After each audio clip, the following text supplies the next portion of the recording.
But thank you all for joining. My name is Sanjay Iyer. I'm one of the movement disorders neurologists here in Memory Movement Charlotte. We do these sessions once a month, sort of take charge live, as we call it, and we try to touch on different topics, anything related to cognitive disorders or movement disorders. And today we're going to talk about exercise and Parkinson's and sort of the latest and greatest. Before we get started, I wanted to introduce Tamina Jamil. She works for Supernus Pharmaceuticals, who has kindly sponsored these programs for us. Do you want to tell us a little bit about yourself? Yeah. Well, you guys, my name is Tamina. Some of your faces look familiar. So Dr. Iyer, you couldn't be in better hands than to know somebody like him. He does so much for the Parkinson's community. And I'm trying to do what I can in my own small way. I love this community, and I've been in Parkinson's now since 2019, since I joined actually US World Meds, now Supernus, but we have, I think, the best Parkinson's medications. I have my oldest, best one was Apokyn, and then now I have an APCO, which Apokyn is an injection and APCO is the infusion device, the pump. And then the GoCovery was a great one too. So those are my three products that I currently have. And I love calling on this office because of the passion and the drive that the providers, the nurses, the MAs, everybody from, Priscilla at the front all the way to the back.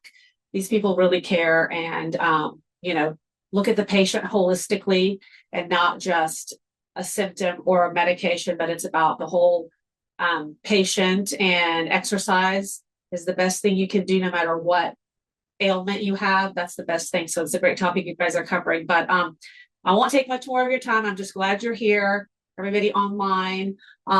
This is the way you continue to keep the faith, keep hope, and keep pushing, because there's lots of great drugs out there. There's more coming, and just stay engaged.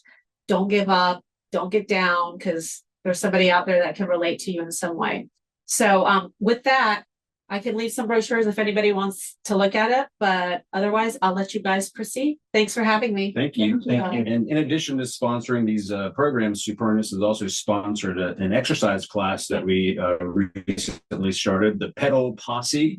It's a spin class that meets twice a month on Saturdays at the Cornwell Center in Myers Park, and one of our nurses, Susie, actually is the instructor. So it's a lot of fun. She has great music. You can actually register online on our website. You can find a spot where you can actually register for the spin class, because I think they have 25 or 30 bikes in there. But it's fun. But anyway, so again, we decided to talk about exercise and the impact of exercise in Parkinson's. It's interesting because about 25 years ago, when I was training and learning about Parkinson's, I remember one of the first patients I saw that we had diagnosed asked, well, should I exercise? And back then the answer was, well, if you want to, don't hurt yourself, things like that. And, all we really had were, we write prescriptions and here you go. But, as I learned and as I trained, with some of the Parkinson's specialists, I started to learn and realize how important exercise really was. It was not just go do it if you feel like it. This is the first thing that you should do for many reasons. We really believe in the idea of active treatment as opposed to passive treatment. I hear all the time from patients, I saw a doctor, he watched me walk down the hall and told me I had Parkinson's. He gave me a prescription and said, I'll see you in a year. At that point, you have no idea what you're supposed to do. What is this medicine going to do? What else should I be doing? And, I think when you empower people and with what are the active things they should be doing, I think the outcomes are much better, and people have a sense that they can manage their own condition and their own lives.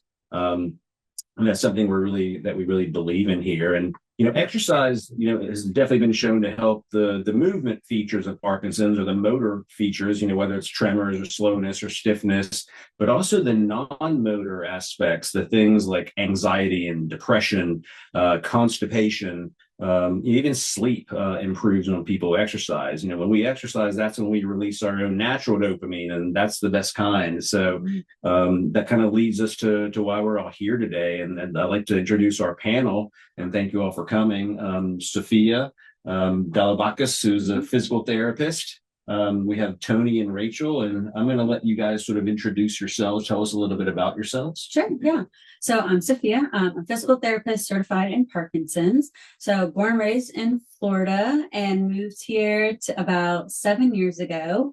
I went to Wingate University where I got my doctorate in physical therapy, and absolutely wonderful program. Couldn't say more wonderful things about it. That's actually how I got here. Jill is in connections with Dr. Iyer. She's the neuro queen of Charlotte, I would say, and she's fabulous. So I was her graduate assistant in grad school and just really loved neuro, and Parkinson's really struck my interest with one patient in particular that I met while I was in rotations. He was newly diagnosed, and I never worked with anyone with Parkinson's, and I thought, what is this? What's going on? By the time I actually saw him, we hadn't had neuro yet. It was just mostly ortho. And so when I learned about the LSVT-BIG program, I actually went to support groups with him and his wife and helped him exercise. And he told me that our sessions are what motivated him to come. That just really hit home to me. And I was like, oh my gosh, like I had no idea such an impact on him. And it's just so wonderful to work with people like that can be so resilient, open-minded, and get that instant gratification during therapy. And so that's what motivated me to get certified in Parkinson's and to continue on treating them. And it's just been absolutely wonderful. My name's Tony Iannone. I'm in my second year of retirement. I'm a former school teacher. I was diagnosed with Parkinson's just about a year ago. And in between that time, I have been traveling with my wife and other family members. I've been involved with an organization called Eldera. I mentor a child, and I've been, most importantly, staying active. My name is Rachel Hewitt. I was diagnosed 4.5 years ago. And at that time, I thought, what can I do? And Dr. Iyer led me to Rock Steady Boxing. And that was just the beginning. And it seems like every day, every month, I find out that there's something else that I can do. And it has not only helped with my Parkinson's, but it's at my age, there are very few opportunities to meet new people. And I've met a whole new group of people that I normally wouldn't have known. And I really, really like them. Mm-hmm. So Sophia, a couple of questions for you specifically. You already touched on sort of what got you interested in Parkinson's, but tell me what's different as opposed to rehabbing an ACL or working on someone's shoulder. What are some of the specific things you focus on when you're training people that have Parkinson's? Yeah, so Parkinson's, there's multitude things that we really work on, but one of the big things is cueing. So external cueing, such as verbal, visual, auditory, things like that, is really utilized in practices. And I'll get into that a little bit deeper in some other things that I want to talk about. So external cueing utilizes pathways in our brain to go to the basal ganglia, which is affected by Parkinson's. That's the part of the brain that initiates and stops movement for us. Okay. So when we have the external cues, it allows for the compensation of these pathways to the basal ganglia. And then that can help better let me think about it. These pathways in our brain to the frontal lobe, which is right here, that this lobe provides movement. So these pathways in our brain to our frontal lobe that can help turn on movements and make movement output the way we intended. So that's what's difficult with Parkinson's, with like a freezing pattern or the fascinating gait. It's not what we want. It's not what we're going for, but it's happening. So it helps allow for quality of movement with these cueings that we do with therapy. So one thing we focus on is amplitude movements. And so what I mean by that is big movements. So I want you to step big. I want you to reach really high and big. The word is big, and that's the external cue, the auditory cue the verbal cue I'm giving to my patients. And when I say big, that's telling them, oh, I'm not doing a big range of motion. I'm doing small steps. I can't in this jacket, but I'm not raising overhead enough. She's seeing I'm not doing that range of motion, because in Parkinson's, their world gets smaller. And what I mean by that is they talk quieter, their movements get smaller. So, and I don't know if you all have experienced this yet, but you feel like maybe with rock climbing you have, where we think we're doing this, but maybe we're really only doing this. So when I say big, we got to go big. Okay. So that's something we really try to do is the amplitude movements with our patients. Another thing is power. Put effort behind the movements. Let me see the effort. Let's build the strength. Let me hear something happen with that movement. I want to hear a stomp when you do the big step. I want to hear a clap when we put our hands together. And I think that's really huge because when you hear the stomp, when you hear the clapping, that's telling the patient, okay, I'm doing this correctly. I'm bringing my hands together. I'm stomping the way I should be. I'm stepping the way I should be. And that's a cue for the patient themselves. Okay, this is what she wants me to do. And then we also work on speed. So Parkinson's is a movement of tempo. And so as therapists, our job is to find the patient's tempo again. So again, freezing, fascinating gait, dyskinesias are things that are throwing off our tempo. So it's our job to find the cues. And I'll get into this a little bit later as to what in particular I like to use with this to find the pace, to help to initiate the movement, to create those pathways, a new pathway as to this is how we're going to take this step. This is how we're going to make that move. We're not going to let the freezing and the fascinating gait take over. And we're going to find that initiation. Excuse me. I think the feedback is very interesting in terms of how the brain works. But, when someone's going to step over a curb, people feel like they're picking their foot up really high, but they're probably not. If they're not picking it up as high as they think they are, and the brain doesn't get that feedback. So that's where sometimes that'll lead to a fall because you're not picking your foot up high enough. Or when you're having a conversation with somebody, people don't get the feedback in the brain that their voice is not as loud as they think it is. And so the cueing that she's talking about can really help with those kinds of things. So I'm going to shift a little to Tony and Rachel for a moment. So we talked about when you guys were diagnosed, and then you sort of shared that. But Rachel, I'm going to start with you. When you were first diagnosed, and many people tell me that they project out a year, 2 years, 5 years, and what is my life going to be like at that point? How am I going to be able to function? What were you projecting, and how are you doing now compared to how you thought you would be doing? It wasn't good. It wasn't good. And actually, you were the third neurologist I had seen. And the first two basically said, go live your life. And I thought, what exactly does that mean? And in regards to Parkinson's. And after talking with you, I realized what I needed to do and what I really wanted to do was to find out more about it. However, finding out more about yourself doesn't necessarily mean that everybody else is the same way. And I found that out by doing Rock Steady. As far as am I where I thought I would be? No, I thought after being diagnosed that I would probably within a year be in a wheelchair.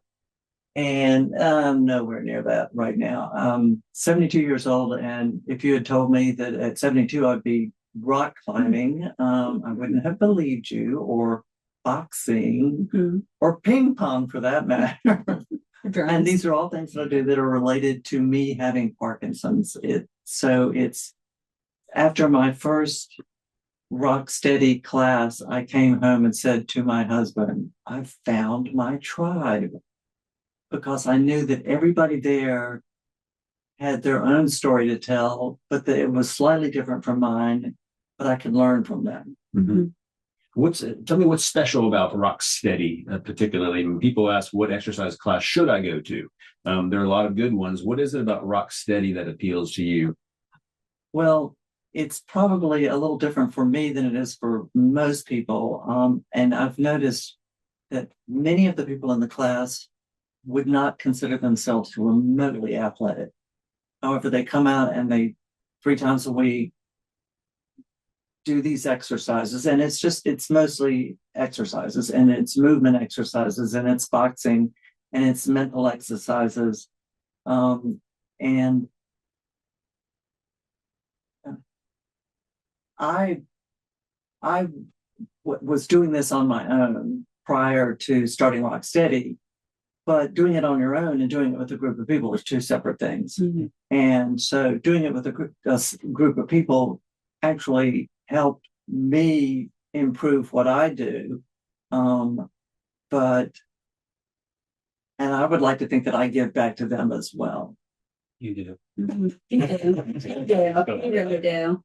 Well, Tony, tell me what is special about upending Parkinson's or rock climbing. Tell me what's different about it. Yeah, the thing that separates rock steady boxing from upending Parkinson's is that in upending Parkinson's, when we're rock climbing, it's taught me that I am capable of way more than I've ever given myself credit for. If somebody had told me a year ago that I'd be getting up 3 days a week, looking forward to going to a gym, to climb 25-foot and 45-foot walls and having a good time doing it, also knowing though that I was afraid of heights back then, I would have said no way. So it's helped build my courage to fight this fight. Mhm.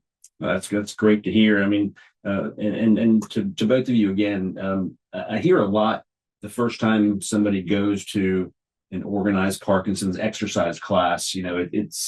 It can be emotionally challenging to walk in there.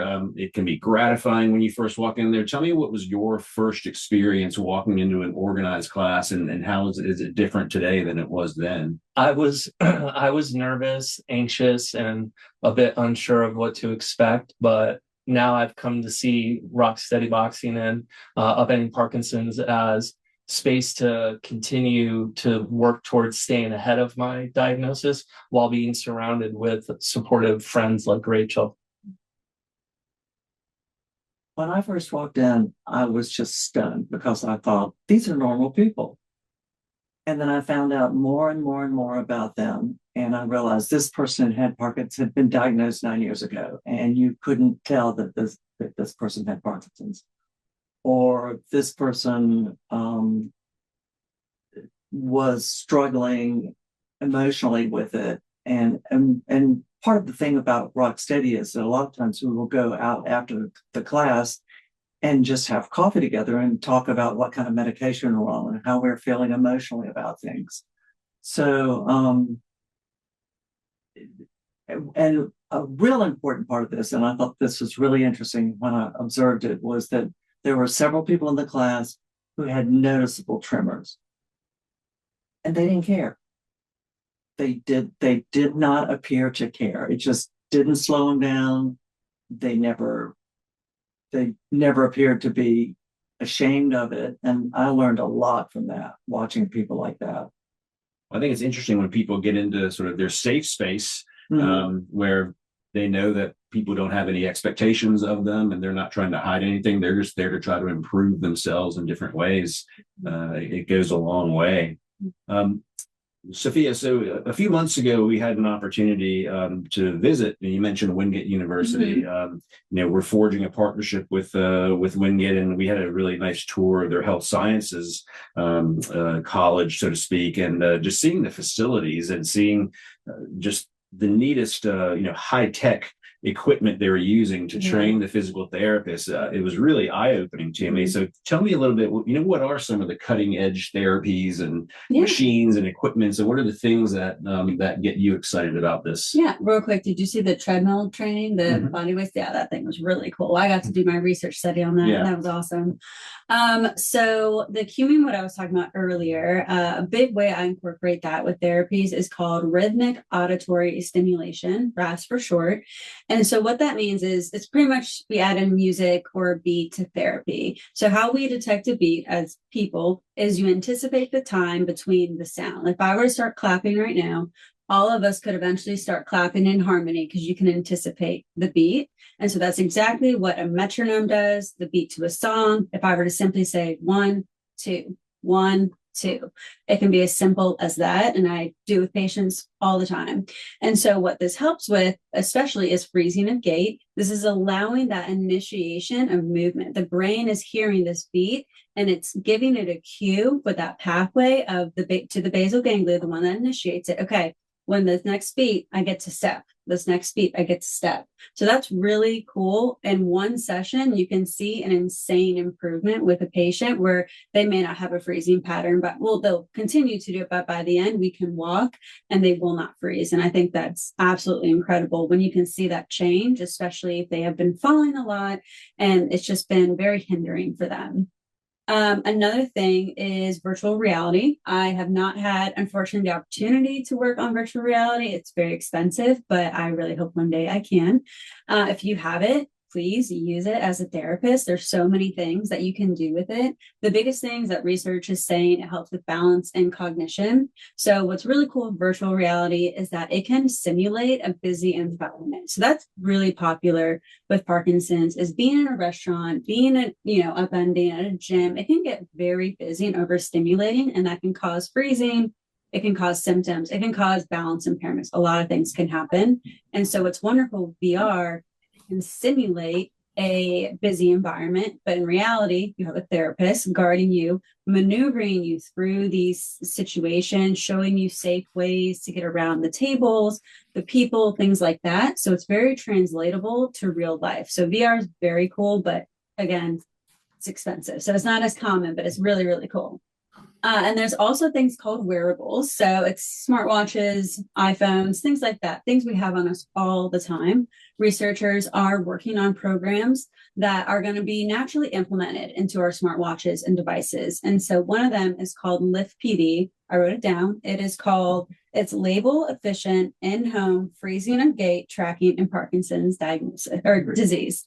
Really lengthy. So LSVT-BIG, it is a program that is to help detect early Parkinson's. And so how they did it was they had a bunch of raw data of people without Parkinson's and had them walk and move so it could detect what does non-Parkinson's people movement look like. Then it had people with Parkinson's use the program so it could detect the difference. And it has a 92% accuracy rate, which in science is huge. And so this is not implemented in anything yet. Unfortunately, it needs to be more approved with the FDA, but it opens the door for the possibility of early detection. Because think about with Parkinson's, and you all might agree to this, there are symptoms that you kind of ignore. And you were like, I had a shaky hand for a little bit, but then it stopped. Or I noticed being in busy environments, my balance would be thrown off. So it can detect these little movements and these little impairments that you may not think are a big deal, but then it collects all the data, can show it to the doctor, and then the doctor, like Dr. Iyer, can be like, well, we're noticing that you're actually having these tremors. I'd like to do a deeper dive on what that means and why are you having these things. So I love that there's the ability of this early detection. And then there's an app now called Strive PD. Do you all use that? We're not actively using it, Okay. but I know what it is. Yeah. So I just did some research on it. I never heard of it. It's a free app that it helps you monitor and manage your current Parkinson's diagnosis. So it passively is monitoring your gait, your symptoms, anything of that sense, like a tremor. It can monitor your sleep, dyskinesias, and then you can actively log things as well, such as symptoms, maybe cognitively, what you're eating, what you're drinking. You can set reminders for medications. So what's cool with Strive PD is that it actually can look at things like medication and then track your symptoms and say, okay, well, you're still having a lot of dyskinesia, even though you took your medicine an hour ago. And then someone like Dr. Iyer can say, well, maybe we need to change your medication times or dosage. So it's a really accurate way to look at your data instead of relying on the patient or the caregiver to monitor it, because that's almost impossible, honestly. We've seen different technologies like involving gait mats, much like just a little runway that people walk on. And we know there's a very specific pattern and sort of dysfunction that we see in certain people with Parkinson's. People with MS have a different walking pattern. People that have other issues may have a different walking pattern. But so just walking 10 yards on a mat, a computer can analyze the exact pattern of your gait and the pressure and everything that you're doing, and it can more often than not give the correct diagnosis of what you probably have.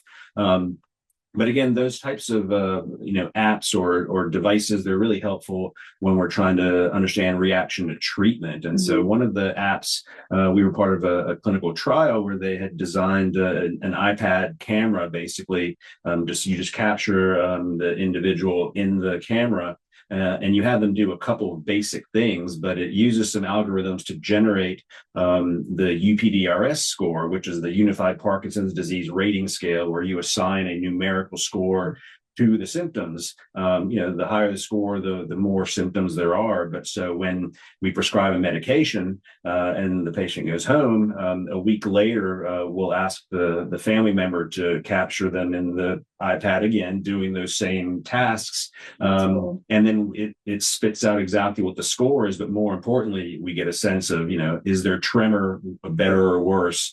Are they walking, better or worse? The dyskinesia or the involuntary movements that some people get from the levodopa, is that too much? So it kind of gives us a sense in time how people are doing when we make an adjustment. And as opposed to, you get a phone call saying, well, I'm shaking more. Well, is that shaking a tremor, which means you need more medicine, or is it the dyskinesia, which means you probably need less? So again, the technology is really helping us to learn how to manage these things better. But it's really neat. Sophia mentioned freezing of gait a couple of times, and then for some of you on Zoom who may not know what that is, there's sometimes when people are trying to initiate their gait, their foot is just stuck to the ground. No matter what they do, they cannot make it pick up and go. And that freezing can lead to a lot of falls. So, basically the most basic movements that we learn as children, that's what freezes. So walking, talking, just basic movements. But when you do a really big movement or do a different movement, that's a different motor pattern, they generally don't freeze. So some people can walk. Some people can't walk forward 10 feet without freezing multiple times, but they can walk backwards with no issues. And so, if you do it differently, or if you entrain the movement to a rhythm, as Sophia mentioned, cueing it to music, one of my patients who's one of the worst gait freezers that I've seen, we have a treadmill in the back of our office that has a harness on it. And when we get her on there, and when she's just trying to walk, she can't get her foot going. But if we put some music on and we tell her to move your feet to the rhythm of the beat, it's not your natural gait that will freeze. It's moving to that particular, you're entraining the pattern of your gait to that music. And we just crank it up and she gets going. And it's amazing to see. It is. And the effects of that can linger after you get off the treadmill and you can walk better. So again, we see so many neat things that come out of this. One question I have for Tony and Rachel as we kind of going back and forth here is, well, tell me, how did you guys meet, and how is it that you and your spouses have all kind of become good friends? Well, I met Rachel the first time I took a Rocksteady boxing class. And like everybody else, she was very welcoming and supportive. And I kind of knew right away that I had found a friend immediately. And as I've gotten to know her in class, we've come to find out that we're pretty competitive in a very friendly way during class, especially when the instructors use this instrument called a blaze pod. I don't know if anybody's familiar with them, but they light up with different colors, and they're used and set up in lots of different ways to help us with our agility, our reaction time, our peripheral vision, a multitude of things.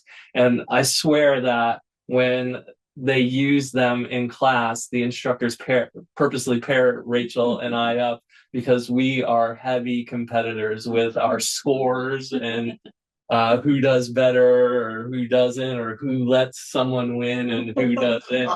I feel like we've been thrown into the Coliseum. Kill. Yeah. And I are just beating out these little lights. But one of the first times we met, you mentioned, I said something and you said, oh, my wife is just like that. And we said something else. And then said, my wife is just like that. I'm like, I really like this woman. You referred to her as my sister from another mother. Yeah, your sister from another mother. That's who she is. Yeah. And then of course, And of course, what? Then of course you invited us to dinner. Yeah, we've had each other over to our houses for dinner. We've ate out together, the four of us, several times. We're wall climbing with each other right now. I've dragged my wife into the wall climbing community. She's come willingly, though. I will say that she's enjoying it. It's just been a pleasure getting to know Rachel and her husband, Eric. And as I said, it was the older you get, the fewer opportunities you have to meet new people and get to know them. And sometimes many of the people in our Rock Steady class are reserved, and that's they seem to want to just get through the exercise, or initially they seem to want to get through the exercise. After you've been in class with them for several months, you can kind of break down that wall. And so, as I said before, it's really thrilling to me to be able to expand the circle of friends and the people on that. I don't think I had a wall to break down. I was ready. What's interesting is, very early on when we first diagnose people, I think there's a sense that people feel like they're alone in this. They don't know where to go. Where's my safe space? Who can I talk to? Maybe I don't want to share all my inner turmoil with my family members. Maybe I don't know where to go. Maybe I'm not ready for a support group. And I think it's so organic that the first thing I'll offer to them is, there's a really neat exercise class that I think you should check out that's going to help you with your balance and some other things. And so you're really focusing on the exercise, but I think, the secret sauce is the fellowship that comes out of it. Because then you realize, I'm not alone in this. And, I'm actually doing better than I thought I would be doing. I'm doing better than I actually was doing because I'm exercising more than I did 10 years ago. And I was on the day that Dr. Iyer recommended Rock Steady Boxing. When we went home, I got on the phone immediately and called Just Workout and was setting up classes. And because I chose that gym to participate in Rock Steady Boxing, I got to meet Sophia and Kevin and was introduced to upending Parkinson's. So everything happens for a reason. Absolutely. So, Sophia, one question I have for you: what scientific evidence or even anecdotal evidence can you share about how exercise might slow the progression of Parkinson's? Yeah. So what's nice with, what I'm going to say is you don't have to reinvent the wheel. It's just geared more towards the deficits and the impairments that we're working with Parkinson's. So aerobic exercise is huge. I think that's why Rock Steady Boxing can be so successful. I mean, you get your heart rate up pretty high in those classes. And so that helps with motor function, helps with coordination, helps with overall balance and fatigue. So there's so many things that aerobic exercise can help with that the diagnosis of Parkinson's can cause. So we're fighting it through the exercise, which I think is just absolutely wonderful that you can do that. The other is anaerobic or HIIT exercise. This is a personal favorite of mine that I get to do with it's not appropriate for everyone, but the ones that are, I love doing this with them. So HIIT stands for high intensity interval training. Rock Steady can be kind of that way, but when I'm doing a session with a patient in particular, I will modify it to their needs. One patient in particular, we were doing modified burpees, treadmill training, things like that. It was super fun. And the reason that HIIT can help with Parkinson's is so people with Parkinson's have a decline in mitochondrial function. The mitochondria is the powerhouse of all our cells. And when we don't have our mitochondria working, our cells fatigue, our body fatigues, we're constantly tired. We aren't able to have the stamina and the endurance that we want. And so this type of training helps with improved myocardial function. And so with this patient in particular I was working with, the moment we switched gears to HIIT training, I saw a total change in him. He was way more energetic towards the end. He was tired, but exercise tired. And he was just so excited for our sessions. One thing I really try to incorporate with sessions is salience. So the patient does need to enjoy the exercises to some degree. It doesn't need to be me bossing them around the whole time, which I can do, but I prefer them to enjoy it. So another patient loves baseball, absolutely loved baseball. And so the moment I incorporated a ball with any exercise, he would light up and he would do so well. So you can do a lot. You can do balance, postural instability, range of motion. You can do coordination. There's so much you can do. And because he loves it, it's even more dopamine being released, more serotonin, more of that good feeling you get when you exercise, which is incredible. And back to what Dr. Iyer was saying with the music, with the lady they have here, you can also pick music that they like. You know, when I do my RAS training, if I can find, you know, let's say you love rock music and I'm training you at 110 beats per minute, well, I can probably find some rock music that goes to 110 beats per minute. So now we're jamming out, we're exercising, everyone's having a good time. So I love that. Another thing with HIT is that it also declines your systemic inflammation, which also slows down the progression of Parkinson's, which I just think is incredible. And then strengthening. So basic strengthening, you can do functional strengthening. You can do, I know rock steady boxing really includes a lot of strengthening. Research did say strengthening by itself may or may not be as beneficial than incorporating it with aerobic or anaerobic exercise. So if throughout the week, if you do strengthening, anaerobic, that seems like it's probably the best outcome. Really, your therapist, your doctors will give you more guidelines as to what that's best for you, what that looks like for you. But I think incorporating all of that, I think is absolutely wonderful. And then community-based exercise. So we've been talking a lot about Rock City Boxing, and one of the biggest things is community. It really building that tribe, finding your tribe, your fellowship, the people that are going to encourage you and motivate you. Research shows that when you have accountability, because people are going to know, well, Rachel and Tony weren't here yesterday. I'm going to call them and see if they're going to be there next time. I think is huge. It reduces that anxiety of, okay, I'm not just doing this alone. And there's so many things mentally community helps with.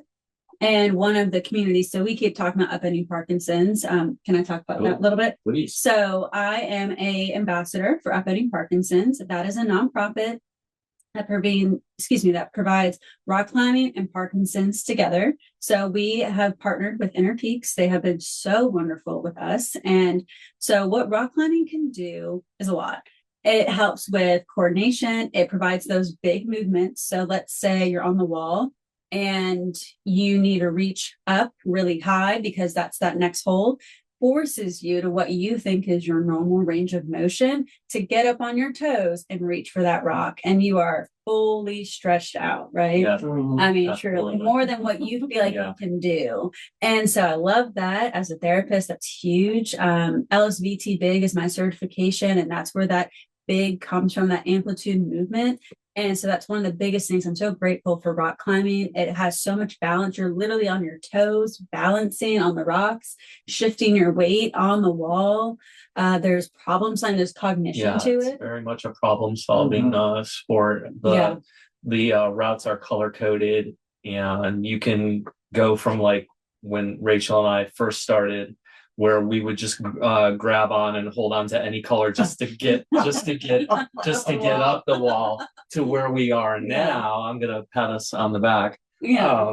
Where we are trying to go up the routes and stay color specific. Yeah, it's which incredible. Is much more difficult. Yeah, it really is. Yeah. I mean, they call it rainbow climbing, and you just kind of grab anything and everything, and it's just incredible. And so being a part of that, and we built our own community, and we actually did an outdoor climb, a real mountain. We climbed it on Sunday. Rachel's husband came, and we had Kevin, our ambassador, who has Parkinson's, and then the rest of the group are just people who volunteer. I actually have a volunteer problem. I have too many volunteers, and I love it. And I'm so grateful for it because they're awesome. They make the experience so worth it and so incredible. They give so much good advice.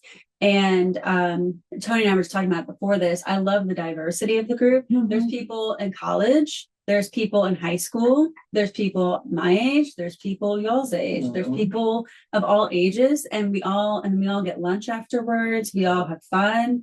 It's just the best time about it. And so I think the community is one of the best things you can do, like Dr. Iyer and you all are saying. I really think that's the most important one. Often, when we think about the treatment, I try to let my patients know, your medicine's going to hide your symptoms for a few hours. But exercise is what's going to keep you out of trouble. It's going to slow down the progression of disease. I remember when I was in middle school, one of my teachers had this plaque on a rolling stone gathers no moss. And I was wondering, what does that mean? Well, I think about Parkinson's. I've been practicing long enough that I have patients that I've diagnosed 20 years ago that are still doing really well. And I don't think it's because of the pill they're taking a couple of times a day. It's because of all the hard work they're doing. It's the exercise they're doing. I mean, they're outrunning the Parkinson's. They're not gathering moss. I mean, couch potatoes will sit around and they'll accumulate a lot of disabilities pretty quickly, but the more you keep moving, the better you're going to be. Maybe this isn't a fair question, but on Zoom, you guys can't see Eric in the back over there. My question for you is, what do you see that the exercise does for Rachel? Oof. You're right. It's not fair. So it provides her, she's never lacked for confidence, but it provides her with a confidence in this specific area, like in her dealing with Parkinson's. The sense of accomplishment that she exhibits when she gets to the top of a climb, is really, I mean, it's apparent, it's noticeable. And she kind of beams, when she comes back from a day, up in Parkinson's, or if it's been a good rock steady workout, she's there's more just energy, there's more emotional energy, there's more it's more upbeat, the mood is better, and there's this the sense that anything is sort of possible. And so I think it provides that her. And she knows it because she's diligent. We plan vacations around not missing too many rock steady classes or not missing rock climbing, because if, she knows that she gets that boost, and that for her is, these are the small victories that, hopefully help us in the long run win more. So, it just makes for a more positive overall, in all senses of the word, more positive person in the house. Well, thanks for answering that. I didn't mean to put you on the spot. It that way. That was a great answer. Thank you. So back to Eric and back to Rachel and Tony. What advice would you give to a newly diagnosed patient? Oof. When I've talked to people who are newly diagnosed, I think about when I was diagnosed, and when I wasn't just newly diagnosed, this is a couple of years later, I took it very, very hard emotionally. Now, my assumption is that everybody feels the same way that I do. But if I talk to people, I tell them that if they get into a rhythm, it's going to change. Things are going to definitely be better. They're going to have a different attitude about it. And hopefully, one thing my husband famously said to me is, you never know what the future is, never what you think it's going to be. Yeah. And so if you are really bummed out that you've got Parkinson's, who's to say that they won't find a cure, that you'll find the perfect exercise that you can participate in and will slow down the progress. They'll find something that will mitigate it, or you'll just get hit by a bus and you won't have to worry about it. So maybe I should stop telling people that. Look both ways before you cross the street. Yeah. What about you, Tony? The only thing I'd add to that is I would tell the person, you're stronger than you think. I've been doing a lot of reading right now on stoicism and how there are certain things you can control and certain things that you cannot control. I cannot control that I got Parkinson's, but I have absolute control over how I've responded to getting Parkinson's. And most of the people in this room, I have to thank for the courage to even say that without breaking down. Sophia, you've known Tony and Rachel for a while now through all the work you guys are doing. I mean, what evolution have you seen in the two of them? Oh gosh. I think the biggest thing Now it's hard because I didn't assess them as a therapist, just seeing them as people that are climbing with me and just seeing their ability to climb is huge. I think the confidence is the biggest thing because I think everyone comes to upending Parkinson's as, why am I here? And what am I doing on this wall? And I think the biggest thing has been confidence for everyone in general. I think the first climb is you came for a reason and you did it, and the scary part's over. Now you know it's okay. And I think that's been really huge for everyone in general. I think stamina has been great for you all. I mean, in general, everyone, like you can do more routes, you can, recover more quickly. Some people, when they first come in, it's okay. They only climb like what, one or two times, maybe not even twice. And because they're so tired, you have that death grip on the wall, which we all do. And it can be intimidating for sure. But then once you learn how to relax your arms and get into the right positions, and it's really, what is it? I have a word that. But it's also learning your rock climb. I think you're learning your rock climb. It's not about having Parkinson's. It's about rock climbing. It just happens to benefit Parkinson's, which is wonderful.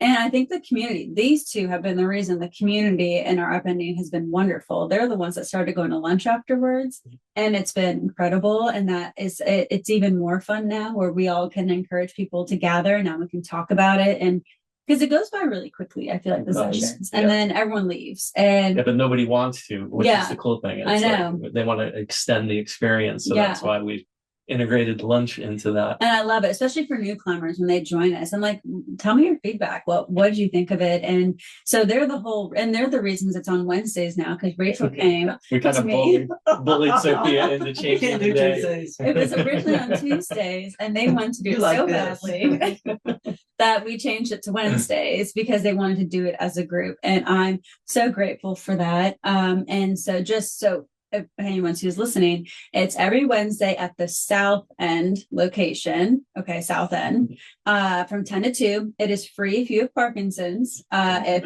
Pardon? 10 to noon. What did I say? 2. Sorry, 10 to noon. 10 to noon. And then it's free if you have Parkinson's. And then if you want to have a spouse, a friend, whoever, grandkids come, it's $21, and that includes rental gear. And that's a huge discount from Inner Peaks themselves. They are really helping us up there. And then we just opened up a Matthews location, and that is every Friday from 1 to 3. And it is free for Parkinson's. And it's free for caregivers until the 25th, or anyone who comes with them, it's free. And then it's, again, $21 if you don't have Parkinson's, and go from there. But if anyone's interested, I'd love to answer questions about that. But it is so much fun. I'm grateful we've expanded, and it's been absolutely incredible. So I'm grateful to have met them. It's my favorite day of the week. It's mine too. You've turned us into wall climbing machines. We've gone from going there once a week to going 3 days a week, and it's just been an amazing experience. And our volunteers truly are amazing. I mean, they make the experience so much better than I could have possibly imagined. We've had people who've been there since we opened in March that have come every single week. I mean, it's incredible. Yeah. I've hated the days that I haven't been able to go. It's like, I feel like I've missed out. I know, I get FOMO when I can't go. I hate it. Well, I want to be respectful of everyone's time. And I know we may have a few questions that we'll answer, but my final comment is I was talking to one of my longer standing patients, 15 plus years, who just continues to amaze me with how well she's doing. And I just asked her, I said, what's your secret? How do you stay so focused and so diligent on this? And she said, Parkinson's doesn't take a day off, and so neither will I. And that's what keeps her going. And I think if you keep that mindset and realize if you can stay one step ahead and keep going, then you're going to do very well. So thank you guys for joining. I appreciate your time, and all your comments have been just wonderful to hear. We lost our AV person, so I'm going to try to look at the chat box to see what the questions might be. But in the room here, we have a few folks. If you have specific questions you wanted to ask while I'm trying to figure out the computer. Anything at all that y'all want to ask? Yeah, I'd like for my workouts to be high intensity and you know, high intensity, Mhm. but I keep hurting myself. Mhm. And so what do I need to do to stay well? I think do you have a physical therapist? Yes. Okay.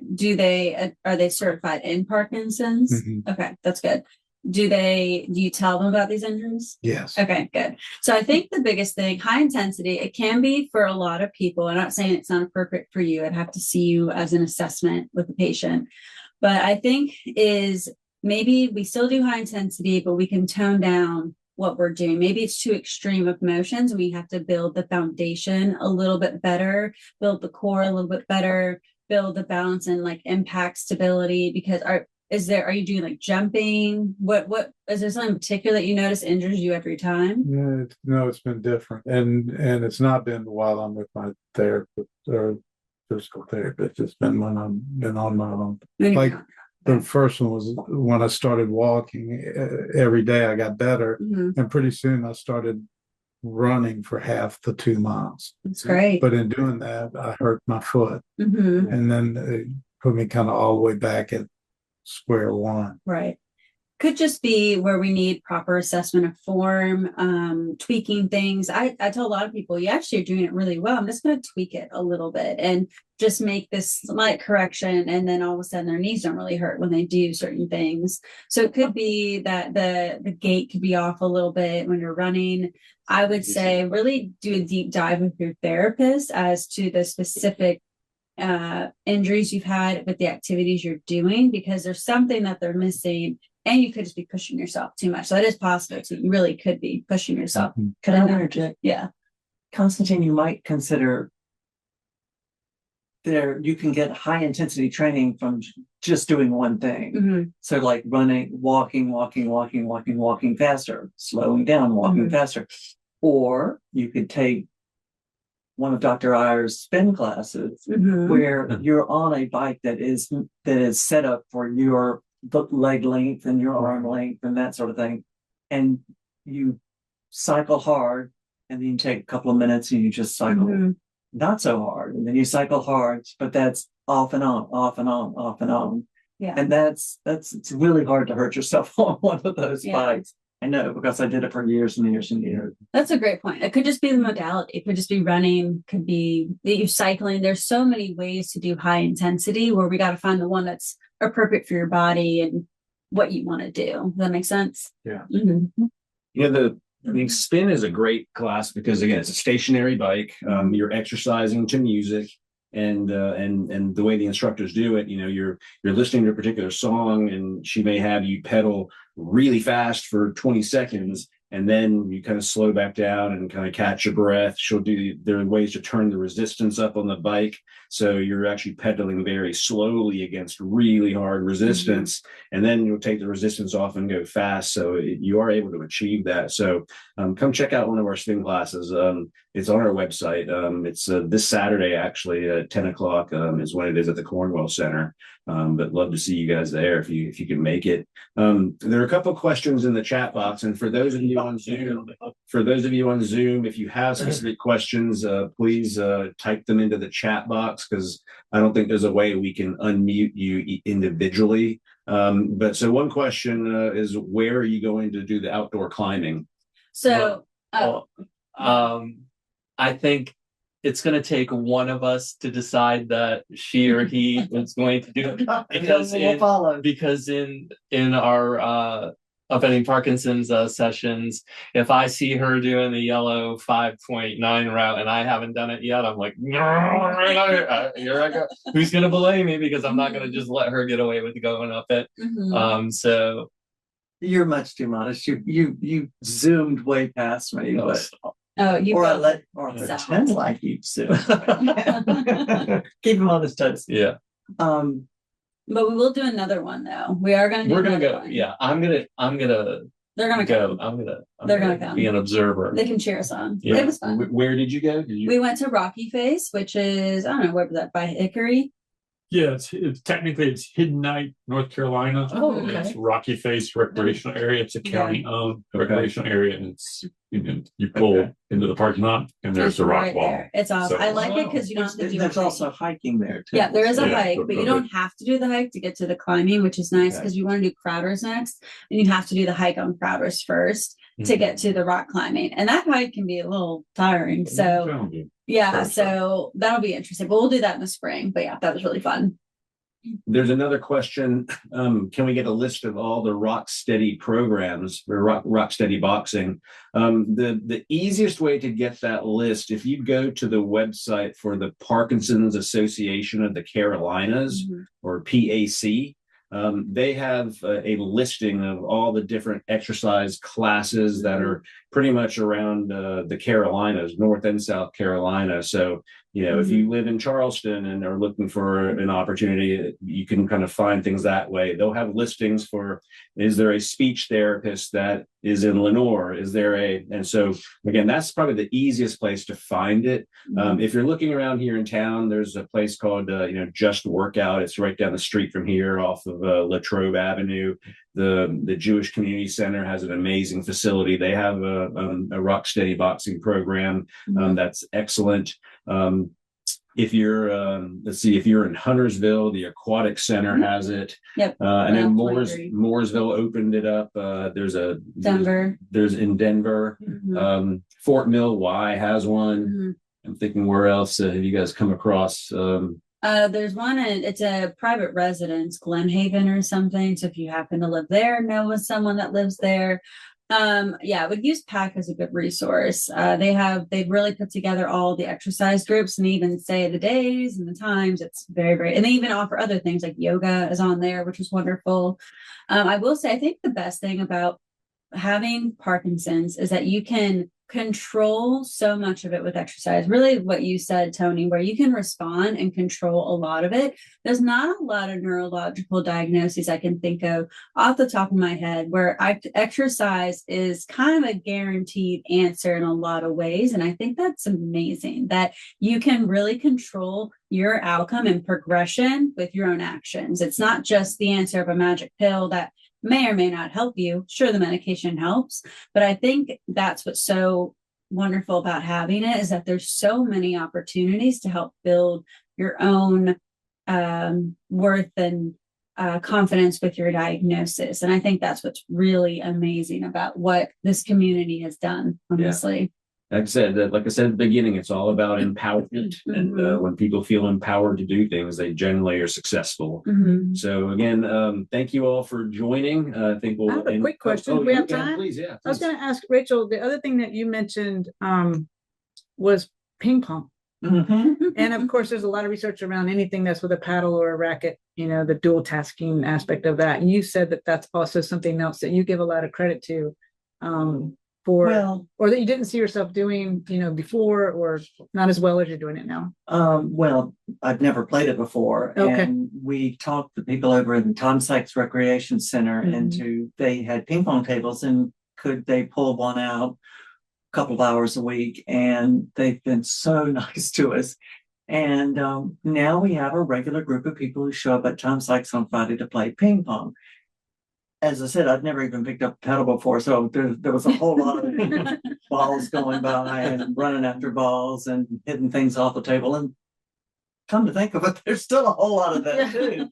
But again, it has what I'm looking for, which is exercise and community. Right. And then I feel like I'm learning it. I've still got a ways to go. But we did watch it on the Olympics, and I don't think I'm. It's amazing. Oh my goodness. Yeah. Thanks for sharing about that. Pickleball seems to be the other thing that everybody's picking up on. Yeah, I haven't done that yet, but That's my goal, is to get a pickleball for Parkinson's. I want to do that maybe next year. That'll happen. Mm-hmm. We'll do Let's that. go find time. So let me say real quick, if anybody wants to come to the ping pong, they can do it. It's Tom Sykes Recreation Center, which is connected to Dilworth Elementary School, and it costs $1. And we usually meet there at about 12:30 and play until 2. Every day? Fridays. Oh, I missed the day. I'm sorry. Okay, fun. All right. Well, thank you all for joining. This was a lot of fun to talk about exercise and Parkinson's, and I think a lot of good information was shared today. So thank you. Thank you. Thank Bye you. now. Appreciate it.